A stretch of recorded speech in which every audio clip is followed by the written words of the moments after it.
இயேசு நாமத்தில் வாழ்த்துக்கள். இந்த நாளுக்கு உண்டான வார்த்தை ஏசாயா 55ஆம் அதிகாரம் 8வது வசனம். என் நினைவுகள் உங்கள் நினைவுகள் அல்ல, உங்கள் வழிகள் என் வழிகளும் அல்ல என்று கர்த்தர் சொல்லுகிறார். ஒவ்வொரு தடவையும் நம்ம ஜெபிக்கும் பொழுதும் மற்ற காரியங்களை சிந்திக்கும் பொழுது கர்த்தர் எனக்கு இப்படித்தான் பதில் தருவார் என்று நம்ம நினைத்து கொள்கிறோம்.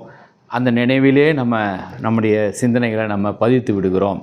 ஆனால் ஆண்டவர் நம்ம நினைக்கிறது போல நான் நினைப்பது அல்ல, நான் வித்தியாசமான வழிகளில் கூட உங்களுக்கு நான் அந்த காரியத்தை நிறைவேற்ற முடியும், நீங்கள் நினைக்கிற அந்த ஜபத்துக்கு நான் பதில் தர முடியும் என்கிற அந்த சத்தியத்தை இன்றைக்கு நமக்கு வெளிப்படுத்த விரும்புகிறார். ஆகவே தான் அந்த வார்த்தை இப்படியாக சொல்லப்பட்டிருக்கிறது, என் நினைவுகள் உங்கள் நினைவுகள் அல்ல, உங்கள் வழிகளும் என் வழிகளும் அல்ல என்று கர்த்தர் சொல்லுகிறார். ஒரு தேசத்தில் நிறைய மழை பெய்து வெள்ளம் வந்தது, வீடுகளெல்லாம் தண்ணீர் புகுந்து விட்டது. தண்ணீர் புகுந்த உடனே ஒவ்வொருவரையும் வீட்டை காலி பண்ணி மேடான பகுதிகளுக்கு செல்லுங்கள் என்று அனௌன்ஸ்மெண்ட்டை சொல்லி கொண்டு வந்தார்கள். சொல்லி கொண்டு வரும்பொழுது ஒரு மனுஷன், இல்லை நான் என் வீட்டை விட்டு நான் வெளியே வரமாட்டேன், கர்த்தர் என்னை பாதுகாப்பார், கர்த்தர் எனக்கு உதவி செய்வார், கர்த்தர் என்னை காப்பாற்றுவார் என்று சொல்லி வீட்டுக்குள்ளேயே பூட்டி கொண்டு இருந்தான். தண்ணீர் கொஞ்சம் கொஞ்சமாக ஏற ஆரம்பித்தது. ஜனங்களெல்லாம் வீட்டை விட்டு ஓடி மேடான பகுதிக்கு போனாங்க. இந்த மனிதன் கதவு உள்ளே இருக்கிறான்னு தெரிந்து போலீஸ்காரர்கள் கதவை தட்டி, ஐயா தண்ணி 10 அடிக்கு வந்துவிட்டது, நீங்கள் இப்படியாக உள்ளே இருக்க வேண்டாம், போட் இருக்கிறது வாங்கள் என்று அழைத்தார்கள்.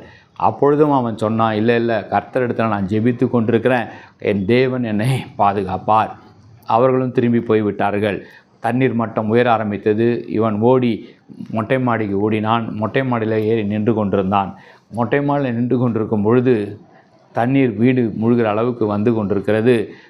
ஹெலிகாப்டர்கள் அந்த கயிறு ஏணிகளை போட்டு ஒவ்வொருவரையாய் காப்பாற்றி கொண்டு வந்தாங்க. இவனுடைய வீட்டுக்கும் அந்த ஹெலிகாப்டர் ஏணி வந்தது. ஹெலிகாப்டர் வரும்போது அவன் சொன்னான், இல்லை கர்த்தர் என்னை காப்பாற்றுவார், நீங்கள் போய் வாருங்கள் என்று சொல்லிவிட்டான்.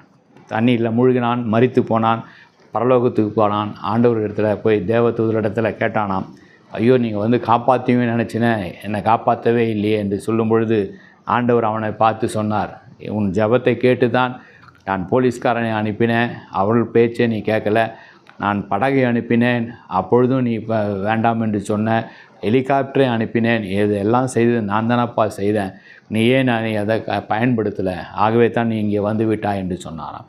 ஆகவே நன்றாய் புரிந்து கொள்ள வேண்டும், அவருடைய நம்ம இப்படி தான் வருவார், இப்படி தான் ஆண்டவர் என்னை பாதுகாப்பார், இப்படி தான் என்னை காப்பாற்றுவார், இப்படி தான் இந்த காரியம் நடக்கும் என்று ஒரு சிந்தனையில் நம்ம மைண்டை, நம்முடைய சிந்தையை அப்படியே நம்ம வைத்து விடக்கூடாது. என் ஆண்டவருக்கு தெரியும் இதற்கு எப்படி பதில் தருவது, என் ஆண்டவருக்கு தெரியும், அவர் என்னுடைய நினைவுகளை காட்டிலும் உயர்ந்த நினைவுகள், என்னுடைய நினைவுகளை காட்டிலும் அற்புதமான நினைவுகள், என்னுடைய நினைவுகளை காட்டிலும் அது ஞானம் உள்ளது, நம்முடைய நினைவுகளை காட்டிலும் அது என்னை ஆசீர்வதிக்கக்கூடியது. ஆகவே அவருடைய நினைவுகளுக்கு, அவருடைய சித்தத்துக்கு ஒப்பு கொடுப்போம், ஆண்டவரை பற்றி கொள்வோம், நிச்சயமாக நம்ம ஆசீர்வாதத்தை பெற்றுக்கொள்வோம். ஜெபிப்போம். ஆண்டவரை, எங்கள் நினைவுகள் அல்ல ஆண்டவரை, எங்களுடைய வாழ்க்கையை உம்முடைய கரத்தில் ஒப்பு கொடுக்குறோம். எங்களுடைய வாழ்க்கையில் நீங்கள் என்ன செய்யணும்னு நினைக்கிறீங்களோ அது எங்களுக்கு ஆண்டவரே, அது பிரியமில்லாமல் இருந்தாலும் உடன்பாடு இல்லாமல் இருந்தாலும் அதை அப்படியே நாங்கள் ஏற்றுக்கொண்டு, நீர் என்ன சொல்கிறீரோ அதை நாங்கள் ஒத்துக்கொண்டு அதற்கு எங்களை அர்ப்பணிக்கும் பொழுது நாங்கள் ஆஸ்வதிக்கப்படுகிறோம், பாதுகாக்கப்படுகிறோம், நாங்கள் உயர்த்தப்படுகிறோம், நாங்கள் ஆண்டவரே மேன்மைப்படுகிறோம். அதை நாங்கள் அறிந்து கொண்டோம்.